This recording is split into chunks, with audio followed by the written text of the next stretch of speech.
Well, thanks so much, Gwen. I appreciate so much being invited. And I'm going to wait until tomorrow to do my memory lane tour from my time here at University of Florida. So I'm mostly going to talk about my perspective on the so-called replication crisis. But my point of view relates to earlier stuff I did in my career on external validity. So what I thought I would do is probably about a quarter of the papers I've written in my career have some methodological angle.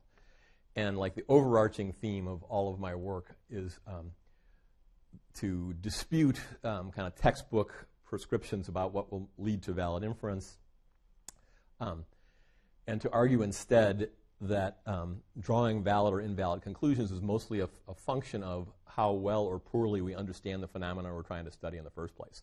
We wouldn't be studying the phenomena if we understood it completely. And the theme of many of my papers that are methodological in nature has to do with the fact that you don't understand perfectly kind of prevents you from choosing a method that would lead to the most valid conclusions. So I've carried that theme in papers about a variety of validity topics, but today I want to talk about work that I've done about external validity back early in my career and through my career, and talk about its implications for replication and the replication crisis. So,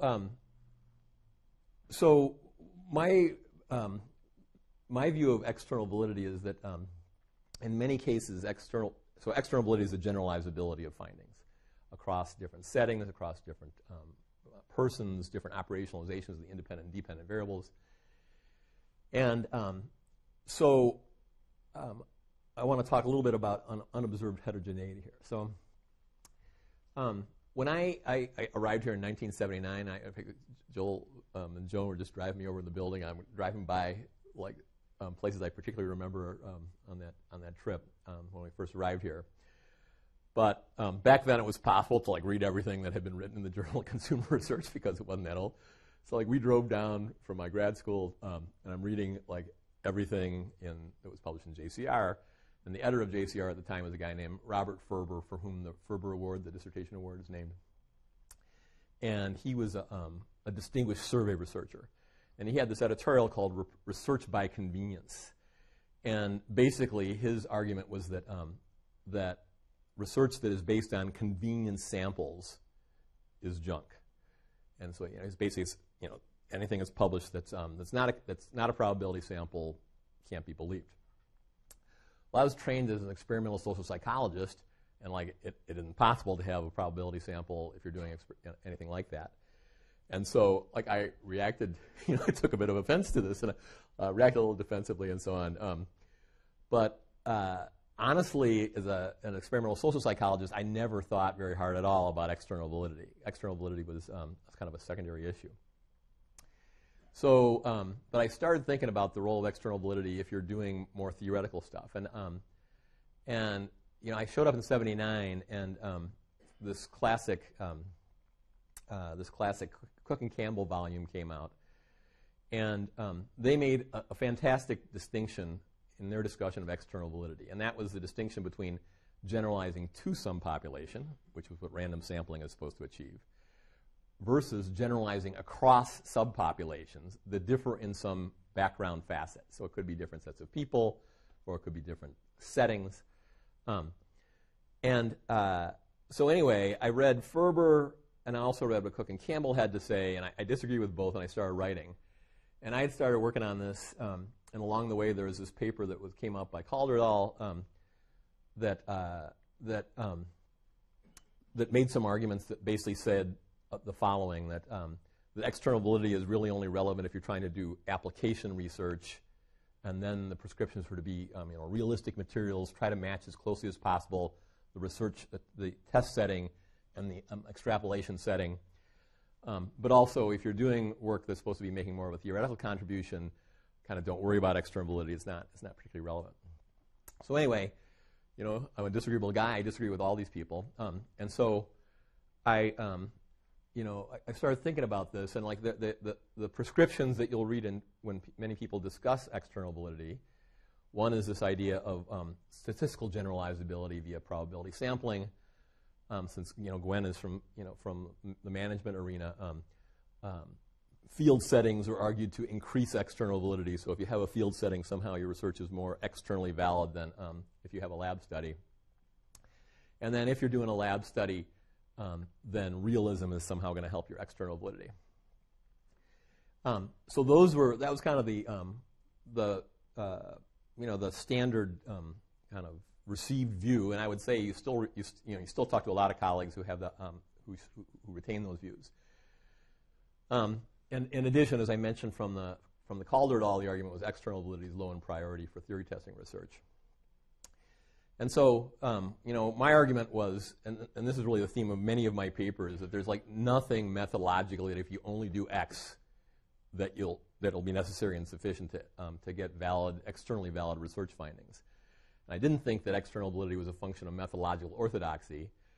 And this is the theme I try to lift up here, that the most important determinant of whether your finding is going to generalize to some other set of people, another setting, different operationalizations of the independent and dependent variables, is whether you understand or don't understand what actually is causing the behaviors you're studying.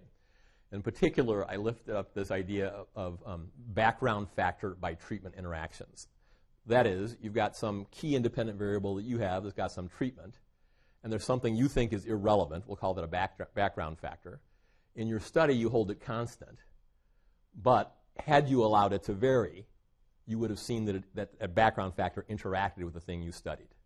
You with me on that idea? Yes or no? I can't tell you. No? No, I'm not seeing enough head nodding. Okay. So you have a focal independent variable you're trying to study, and when you do an experiment, you hold many things constant. Well, imagine that one of them is, I don't care, you'll say, time of day of the study, and you run the studies in the morning. And if only you knew and had varied whether you ran things in the morning versus the afternoon, and if only you were smart enough to analyze for it, suppose you would have found out the effect of your independent variable was just different in the morning versus the afternoon, hypothetically. Okay. Well, so my argument is that that if that kind of situation prevails, it's often the case that we're just not smart enough to anticipate. It's background factor because you didn't think about it. It wasn't focal in other people's writings, etc. And so that idea that really whether your result generalizes this other situation is going to depend on whether you know enough to model those interactions if they exist. And if you're not smart enough to anticipate they exist, you may not model them. Okay.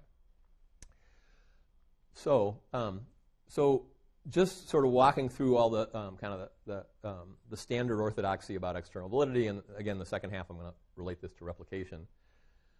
So Ferber, in this thing that I said was scarred me as a junior guy coming into the field. He argued that probability sampling is a route to generalizability, and I'm thinking, geez, I do experiments.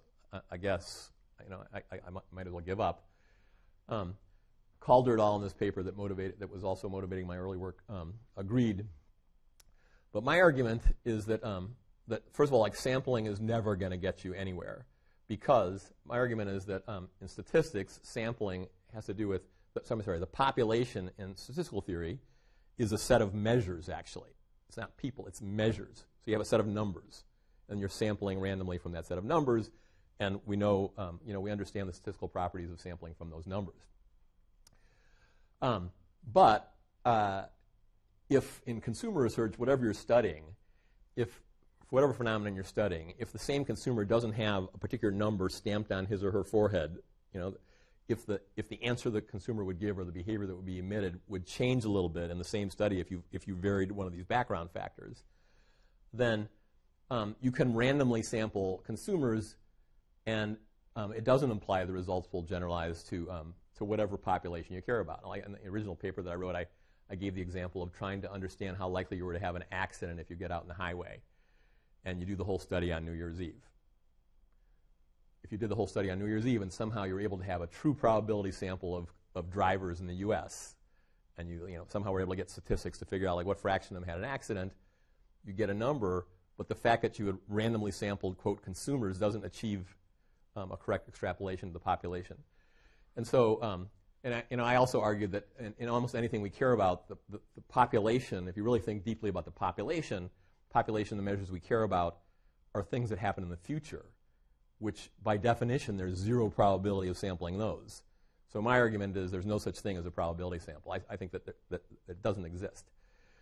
So I argued there that everything that we do, even if you're like extremely careful about sampling, it's really more like a quota sample, where a quota sample is something where you somehow try to match your sample to some population on some particular set of factors. But it's not probability sample. It's just you're making them match on one or two variables that somehow you thought about in advance. So I argued probability sampling, not the way. Okay. I'm going to pull this.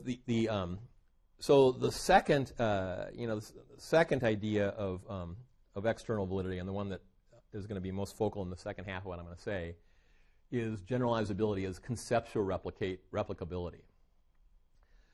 So suppose that somehow you were able to get a true probability. You had a huge grant. You're able to get a probability sample of say U.S. Adults, say over the age of 18, to do some. You got a probability sample of them, and you're going to do a taste test and have them compare. Back then, the brands in my paper were Coke, Pepsi, and Shasta. And suppose that if you were smart enough to realize that student versus non-student mattered, you would have observed the data as are shown here, which in these, let's say a high number is better, let's say it's a 1 to 10 scale, that students like Coke better than Pepsi, better than Shasta. Now, suppose that your study, let's contrast two cases. One where you don't have the big grant. You're here at the University of Florida. Students are handy. You do this with students. If that were the case, the data you would observe would be the numbers that are shown, they're highlighted there in yellow. So the 8, 7, 4. And you draw the conclusion that, people in general like Coke better than Pepsi, slightly, and both of them better than Shasta. Now, in that case, suppose if you only had students, you would not have observed the bottom or the middle row there for the non-students. But now, let's imagine a hypothetical different world where you had the big budget. You didn't just do student subjects. You used a probability sample of adults over the age of 18 in the U.S. And suppose that if you were smart enough to analyze for it, you would have seen that for the non-students, the preferences go the opposite way, that Coke is like the least, Pepsi middle, and then Shasta the most. Okay. So the question is, would the effort and expense of having gotten a probability sample have gained you anything if you're not smart enough to analyze for that row factor as a background factor? And my answer is no. If you didn't understand that that factor was material, you would simply take the averages from your probability. I don't know if this thing has averages from your probability sample, and what you'd observe would be, let's just imagine that somehow these were like equally numerous in this. You'd observe this at the bottom. And so the conclusion you would draw is that Pepsi is like the best. You with me? So you followed the textbook method, you drew a conclusion, and it's wrong. In fact, it's wrong for everybody. There's not, basically for no subpopulation is it the case. So therefore, having followed this textbook prescription of random sampling didn't achieve you anything because you weren't smart enough to analyze for the student versus non-student. If you were smart enough, then you draw appropriate conclusions if you had done that. But by the way, if you were smart enough to analyze, you would have at least you would have been more right with even if you had a non-probability sample. So my point is the limiting factor usually for being able to extrapolate is being smart enough to understand to care about that factor, or to look at it, and then to in your analysis discover that interaction exists. So I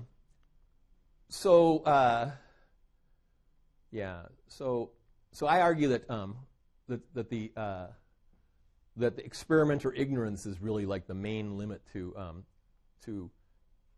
shedding light on the generalizability of your findings. I'll take on another one real quick. Only slight detour. Does external validity? Does it aid external validity if your research setting matches some real-world context? Again, my answer is no, and it hinges on this generalizing to versus generalizing across. Since Gwen's from OB, there's a classic, in my opinion, classic American psychologist paper from 1979 by some OB researchers that basically made the argument that lab and field studies are equally ungeneralizable. That basically, if you have anything, and their argument is that differences among organizational settings is just as pronounced as the difference between one of those organizational setting and some lab setting. So the idea that some surface feature, like if only you go to the field, now you have external validity, is mistaken.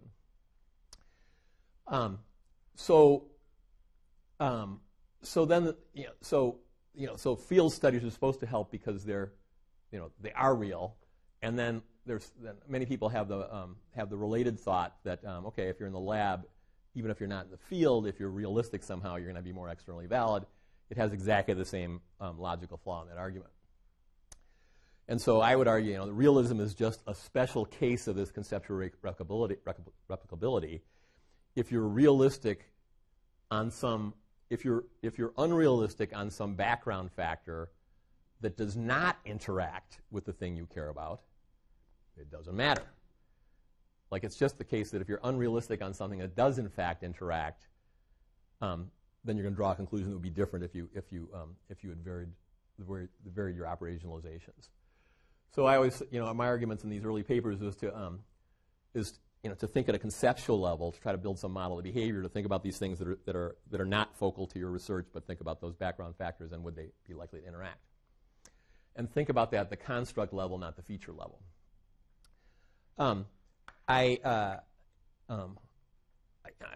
Still the case. So I wrote these papers. For a while they were taught in PhD seminars and so on. But despite that, you still hear people make these. You still have people provide relatively shallow analyses and discussion sections of papers about the external validity of what external validity issues might be pertinent for the research they just reported. What I would argue is that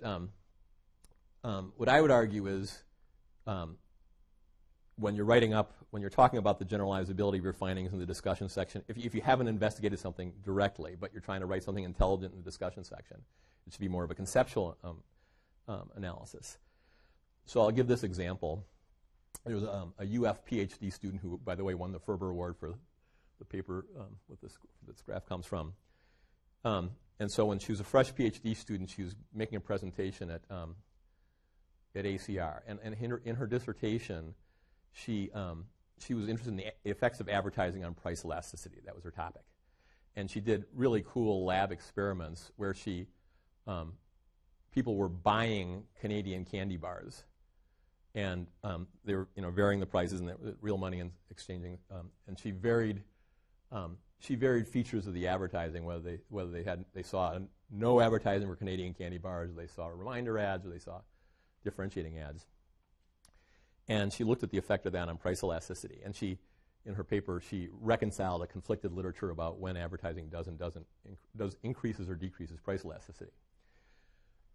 So I'm not going to describe her findings and her model in any detail, but like the 30-second version is, her argument is that advertising can increase consideration set sizes. If it does that, bigger consideration set sizes increase price elasticity. On the bottom, advertising can make brands that seemed undifferentiated now seem differentiated. If they now seem differentiated, link 5, more stronger preferences that decreases price elasticity. There's another pathway that if your preferences seem very differentiated, it's not worth looking at everything. And so this last path is if it makes your preferences stronger, then you're going to consider fewer brands and just consider the ones at the top. So that was her model. And so what was so ingenious about her research was she showed the conditions under which you get both kind of effects that have been observed in the literature. She presents this at ACR, and there's a senior guy who I won't speak ill of him because he's not alive anymore, but he made what I consider like an extremely ignorant comment in her. She's up there talking, and the guy says, like why should we listen to this research at all? First of all, like Canadian candy bars, who eats Canadian candy bars?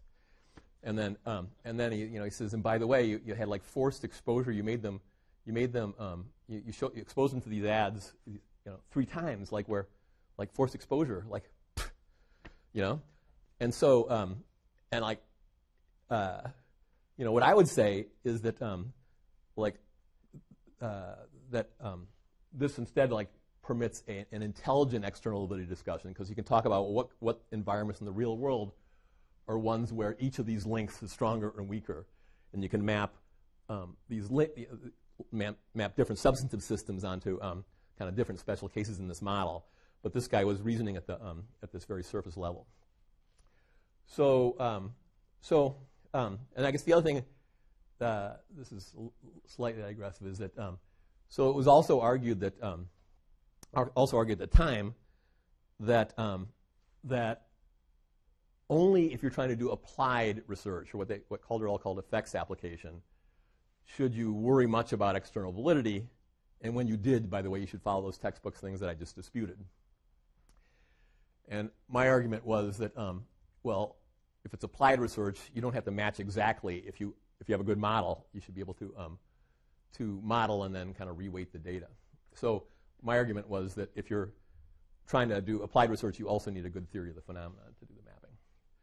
Okay, but then more related to the second part of my talk, it was kind of Calderall articulated what was kind of a standard view, which was that for theoretical research, external validity of data patterns is really a minimal relevance. That the main thing you're trying to achieve is generalizability of ideas, and you test that through falsification procedures, et cetera.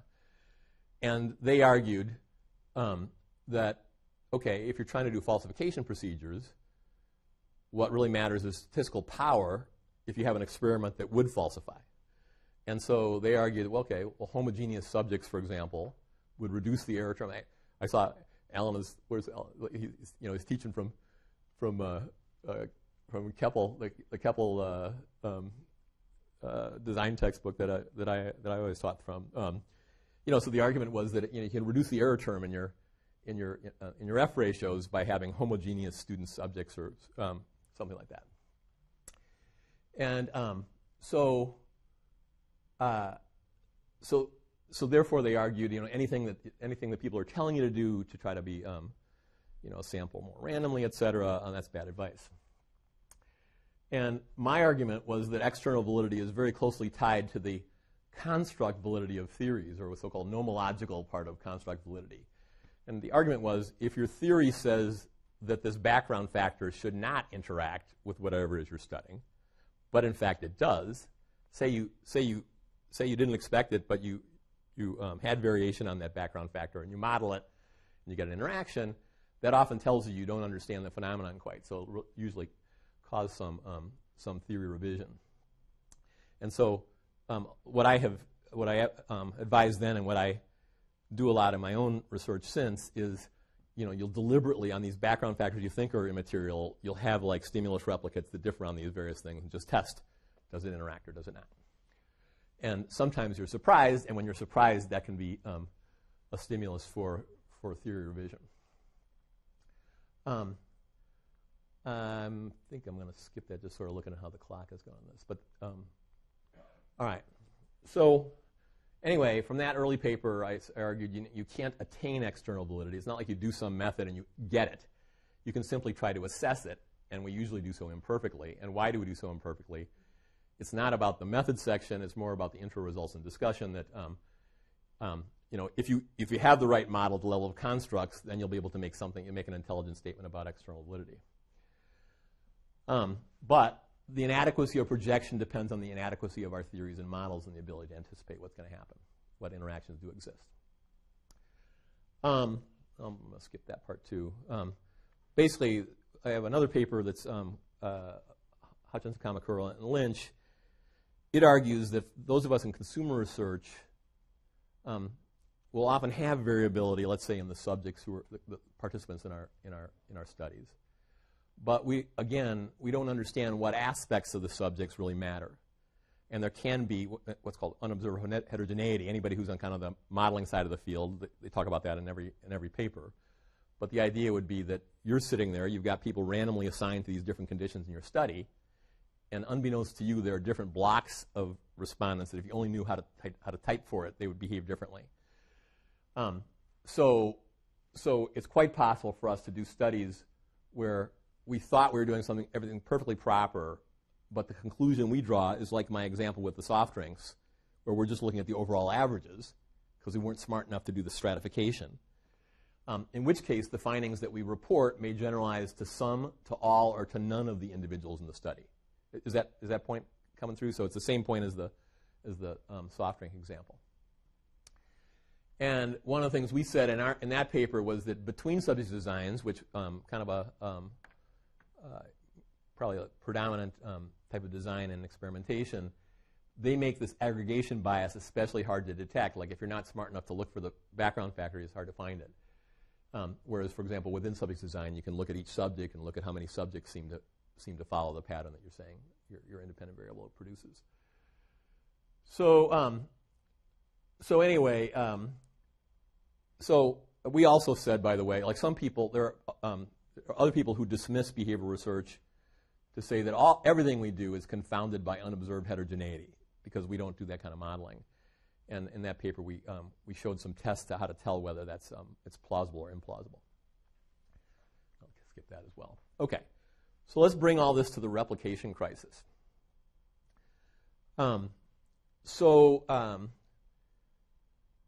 In psychology, if you sort of look at the replication crisis, it started with cases of fraud, where it was found that some respected scientists or previously respected scientists were actually having fraudulent research. That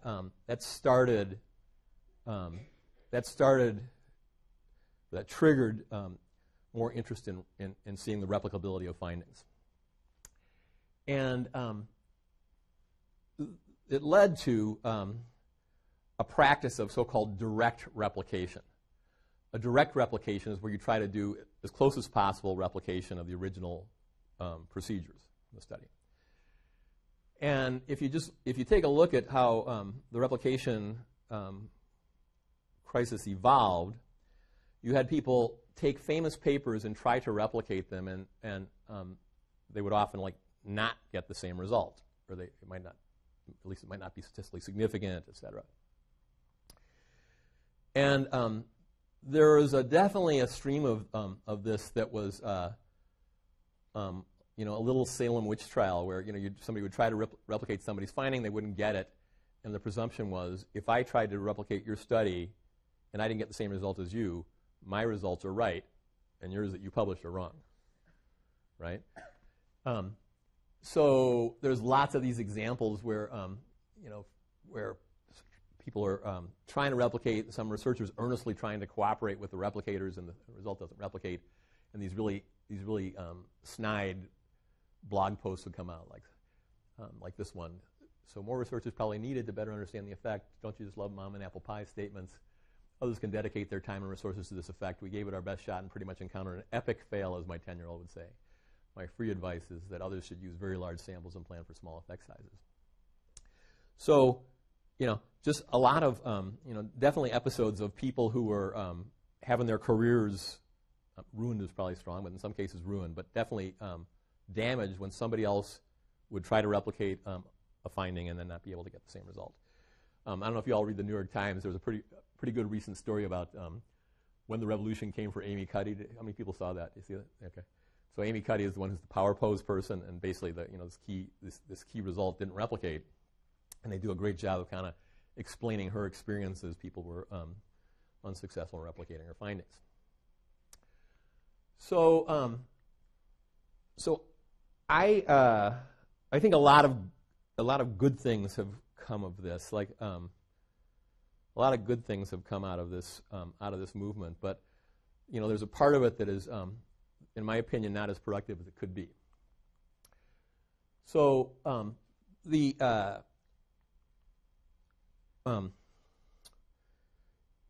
many of these replication efforts say that you publish a paper, I try to follow your procedures. Typically, if they're doing it right, they try to have a relatively high-powered study in the attempted replication, and you see whether it replicates or not. And in many cases, and as we'll show from some systematic looks, things don't replicate.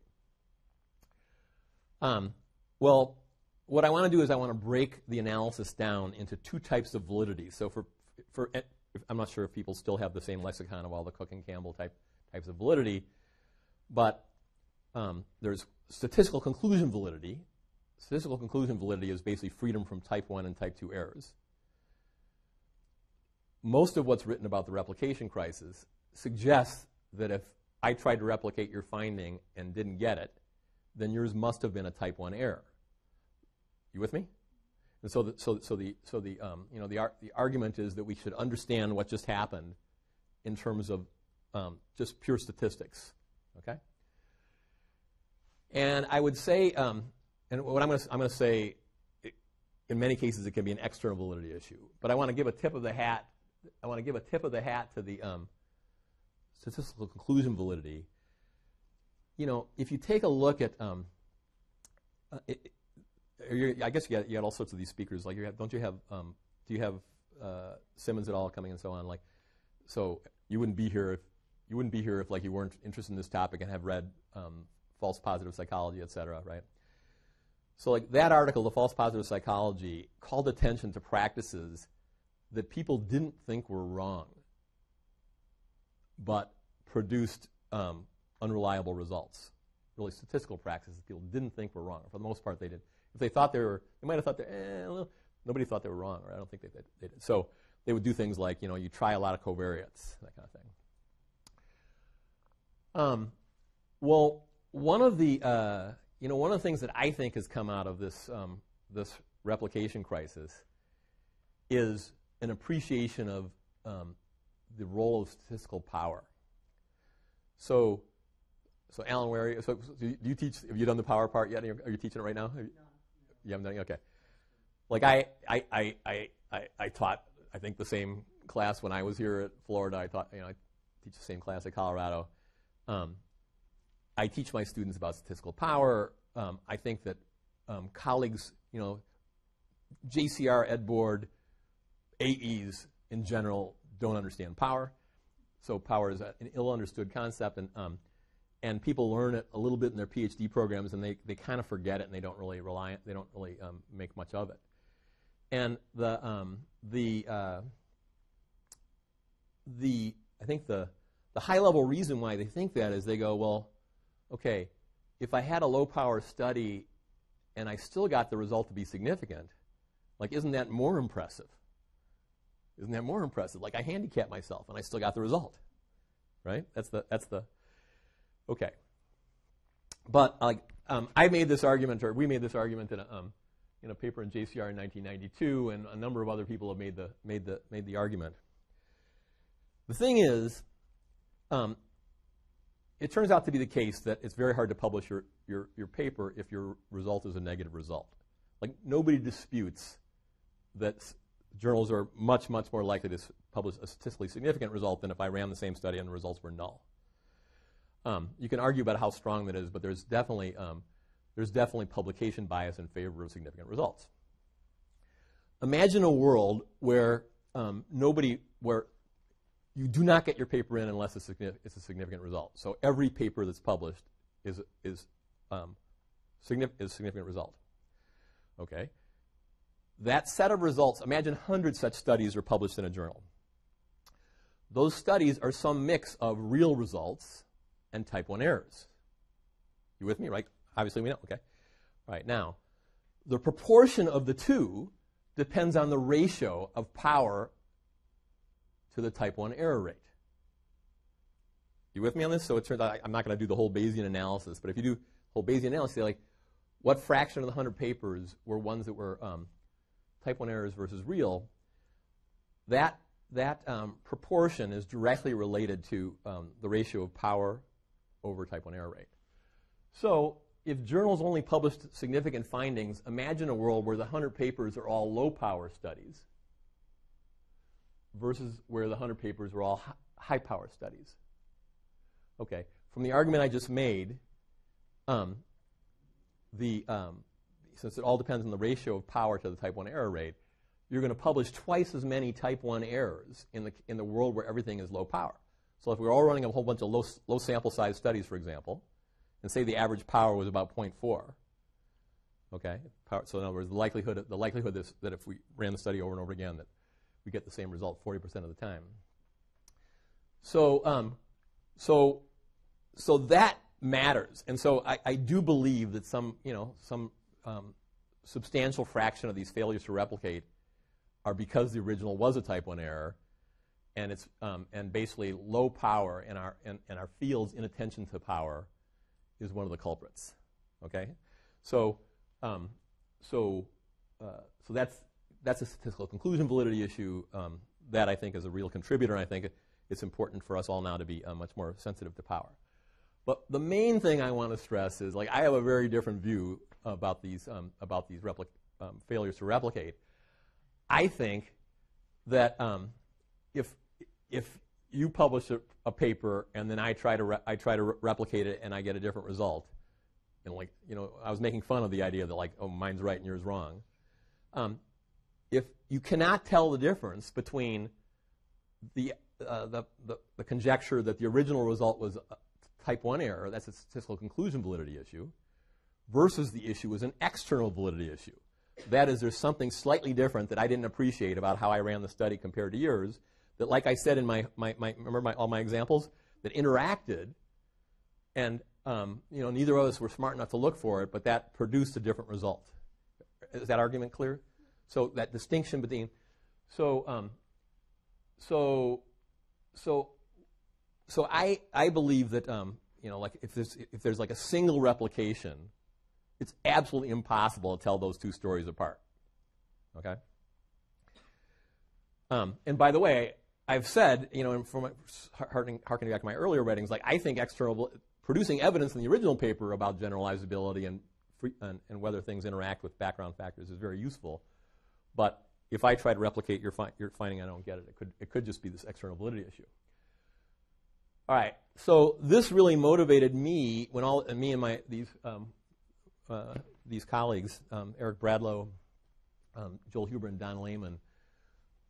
It motivated me when Jacob Goldenberg was the editor of IGRM. He approached us about starting a replication corner, basically saying, oh, look, if things are not replicable, we need to know what's replicable. And the problem was that it's very hard to publish replications. There wasn't any forum for that was prestigious, et cetera. So we created this replication corner, and we started in 2012. And our whole philosophy was anti the exact replication or direct replication movement. Because that movement is primarily focused on the statistical conclusion validity of the original result. That is, trying to ascertain whether the original result was somehow a type 1 error. Okay, and as I just said, I've been stressing over and again, it implies that non-replication is evidence that the first thing wasn't real.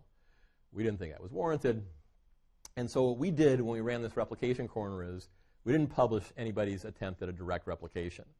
We published two kinds of studies: conceptual replications and replications and extensions.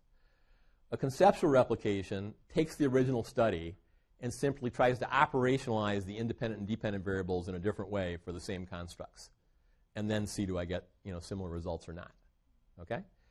And then a replication and extension attempts a study where you have a conjecture that you know something that could reverse or change the original finding. So you try for like half of the design or part of the design to try to sort of closely directly replicate, but you specifically focus on a factor you think will change it. It's like a background factor that would interact.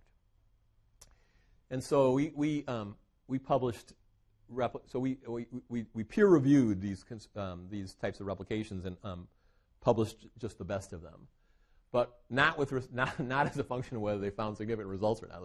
Not as a function of their findings at all. And basically, like, why? Because our view is that the replication crisis really highlights that we are quite naive about the external validity of most of what we publish. That is, we usually make much broader statements in our discussion sections about what our studies imply than is really justified by the data we have. And just kind of a bottom line, we ran this for 3 years, and we published I think 30 conceptual replications, and 27 of them found results that replicated the original findings, sometimes identifying moderators. So our experience was not our experience was not that things were,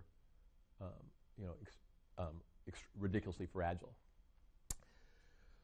But the motivation for this is like one of my favorite papers about external effect. I would say it's my favorite paper. Is this fantastic paper by Lee Cronbach in the 70s. And Lee Cronbach was famous in psychology for, earlier he had published a paper called The Two Disciplines of Scientific Psychology. His thing was, hey, look for individual difference factors that interact with situational factors. And he started a whole movement of that. But this paper was a much darker paper. It was called Beyond the Two Disciplines. And his basic argument was that most of the things we investigate, most of the phenomena we investigate, are qualified by higher order interactions with background factors that we don't understand. Okay, that was his basic thesis. And so he has this story that that completely motivates my view of the whole direct replication movement. So I'll read it for the people online who can't see it on the screen. So it says, investigators checking on how animals metabolize drugs found that results differed mysteriously from laboratory to laboratory. The most startling inconsistency of all occurred after refurbishing of a National Institute of Health animal room that brought in new cages and new supplies. Previously, a mouse would sleep for about 35 minutes after a standard injection of hexabarbital. In their new homes, the NIH mice came miraculously back to their feet to receiving a shot of the drug. If you read other stuff about it, I mean, this went on for like 6 months. They're trying to figure out what was going on. Eventually, they found out it was the bedding. So detective work, the bedding the mice were sleeping on, detective work proved that the red cedar bedding made the difference, stepping up the activity of several enzymes that metabolize hexabarbital. Pine shavings had the same effect. When the softwood was replaced with birch and maple bedding like the originally used, the drug response came back in line with the previous experience. I love that example because it's like, who in the world would think of that? And so I think like when some people were, what did I just do? Press a button? No? Maybe after. Okay, there we go. So I think some people react to the thesis like I'm arguing to say, well, we should be, if you're a good researcher, you're pretty smart, you should understand what might be plausible and you should look for it. And my argument is that no, things are just so complex. I mean, that we are operating with very partial understanding. Like my model of us in scientific progress is like we're sitting here in some dark tunnel, like fumbling our way through, trying to find our way to the other side, with very poor understanding of our surroundings. And so what I've written in several papers is that I think that most of what we publish will later be shown not to generalize in various ways because our findings are qualified by some kind of higher order interactions, background factor by treatment interactions. Okay. And so this is why I am so, this is why I have a beef with people that are in the sort of negative psychology camp of like finding somebody's, trying to replicate somebody's studies kind of as a gotcha kind of thing. If you look at the serious efforts in the replication movement, take the Many Labs project. The Many Labs project was an effort that was published. There were some papers published in an issue of the journal Social Psychology, where what they did was instead of having just like one person try to replicate one, say, I try to replicate your finding, and then say that Rich tries to replicate your finding, one replicator per finding. They took a small number of studies and they got a large number of people to try to do the same direct replication. You with me? Now, if you have multiples, you can tell something. Well, and then they would have, for example, there's a famous Shi, Patinsky, and Ambady Asian women priming study. That's the one that's, like if you're primed with your gender, you get it depresses your scores on a math test, whereas if you're primed with your ethnicity, increases. Well, they get people to do direct replications. They get people to do several labs to do a direct replication, and their findings didn't agree with each other. So like, you know, like their whole goal is if we just follow the same procedure, we'll get the same result. That's the only reason for doing the research, and they get different results. And so, so I think like the more sober analysis, the replication thing is, it's very easy to conclude that failure to replicate means the original result was a false positive. And so I have a very I don't know, a meta-analytic perspective. Like I view that everything each one of us publishes is a data point. It's eventually going to be aggregated up by somebody smarter than I am to figure out what it all means. This is our view, and this is when we reviewed papers that were attempting replications. Say if the original author reports a significant effect, second author finds no significant effect, it's always unclear whether the difference of the, in results is a failure to replicate or just what one would expect from random draws from a common effect size distribution. So what we did is we required authors that tried to replicate some famous paper, and by the way, we only published attempts to replicate famous papers. We asked people to do some kind of a meta-analytic test to see whether the result that they got and the other, like if the original was significant and the replicate was not, well, do those results differ significantly from each other? Because if they're really all draws from a common distribution, one could be significant and one not just by chance. And then we gave some examples of that. And then, so it's easy to have a situation where one's significant and one's not, but there's really no significant heterogeneity across the studies.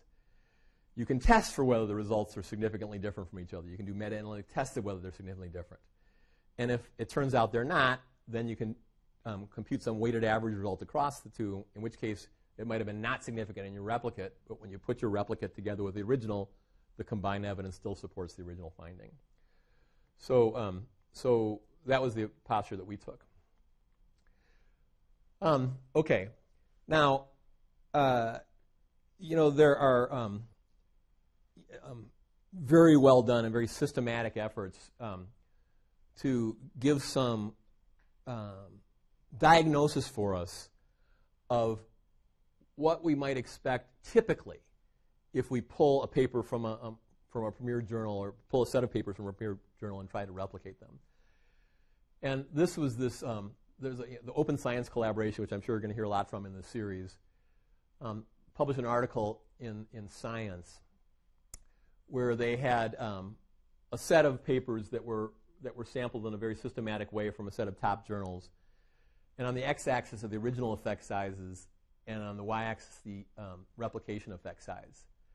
And you can see, like here is the identity line would be you know, what some people might have conjectured as a null hypothesis, but what you see is systematically lower, right? So does everybody follow from the graph? You see that on average the replicates found smaller effect sizes than the original.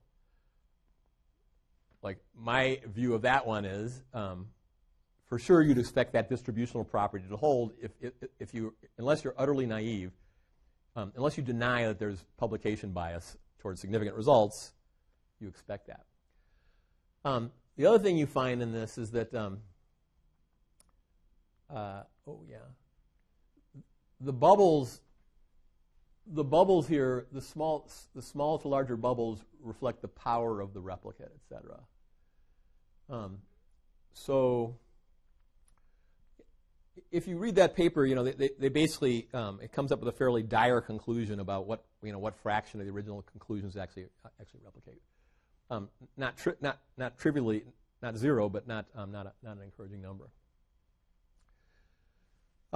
Okay, now I think that is I think an effort like that is illuminating about where we stand as a science, but not that illuminating about the individual papers that were replicated, because as I keep arguing, if you just have an original replicate, you can't tell. But the other kind of approach is one where we get a whole bunch of people to try to replicate the same studies. And so there's this many labs project. It was published in 2014 Social Psych. So 36 labs around the world followed the same pre-registered protocols to exactly replicate 13 classic and contemporary effects.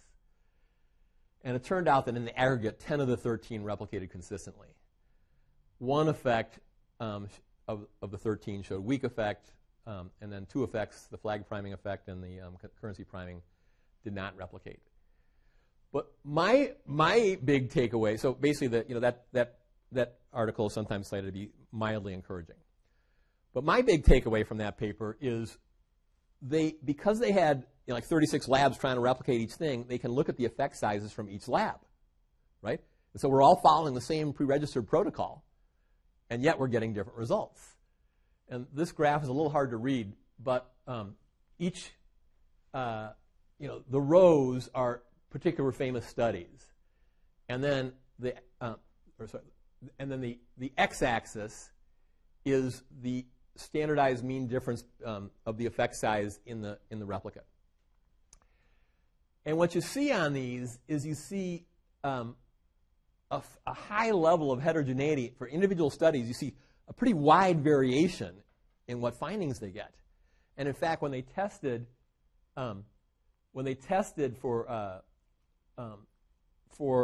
did meta-analytic tests of whether those results were significant across the replicates, all of whom are following the same pre-registered protocol, for 8 of the 16 studies that they did, they found significant differences. So I relate this back to my arguments from the beginning, and like my example with the mice and the betting and all this stuff like that, that they thought they were directly replicating. I personally believe it's impossible to have an exact replication, because I think that anything that I do is in some way different from what you do.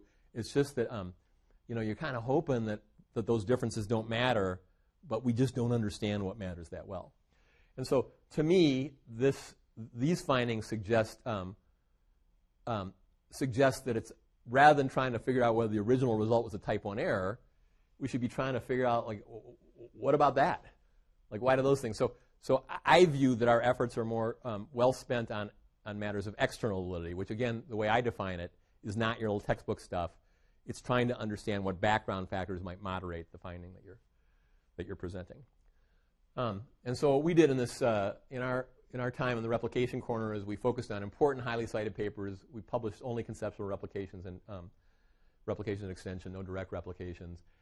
One of the things when you do this effort, it is difficult. You got to work really hard not to have any publication bias yourself in what you publish.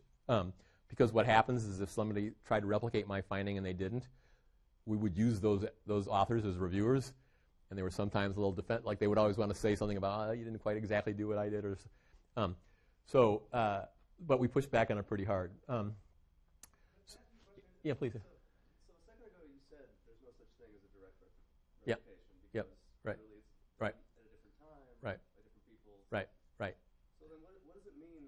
So people would be. Are you excluding just people using the word direct replication?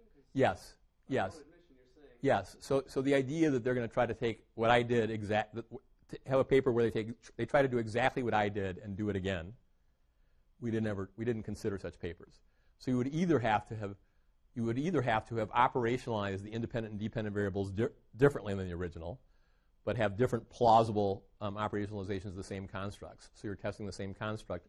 You're testing the same relationship at the construct level, or you would do something that was kind of, pretty similar for half the design, but your point was to see that something moderated, and then you'd have some other variable that you'd systematically vary and look to see that. So, and why? It's the same themes that I've written about in these papers on external validity. The idea is to just to shed light on how sensitive the original finding is to background factor by treatment interactions, and then if you're surprised, then now there's an effort to try to figure out why. But in our view, those are more useful data than attempts at direct replication. So I guess we just talked about this. So we didn't think that direct replication or exact was possible. So our whole view, as I've been arguing the entire time, is external validity, not statistical inclusion validity. Is there's more to learn from that. And then this is just what we did find is we had some subset of papers that had attempted a part that was, quote, a semi-direct replication, moderators, etc. The bottom line is shown at the bottom. When we did this, there were only, then we had a bunch of independent coders code the reported results and the original in terms of their similarity. And basically, in our case, there was only 3 papers that were less than very similar to the original, which are those. But along the way, those papers were shedding some light on the generalizability issues. So summing the whole thing up, so I agree with the whole spirit of this series that replicability is a crucial concern for science. But my main thesis is that we're highly unlikely to fully understand the background factors that might, if changed from the original study, change the results. Because that's the case, a replication failure shouldn't be seen as a blot on the reputation of the original author. Again, as I said in the case of, for example, like in my example of the Asian woman priming studies, if you got pre-registered replications that don't replicate each other, then obviously it doesn't necessarily reflect negatively if somebody doesn't replicate the original finding of something.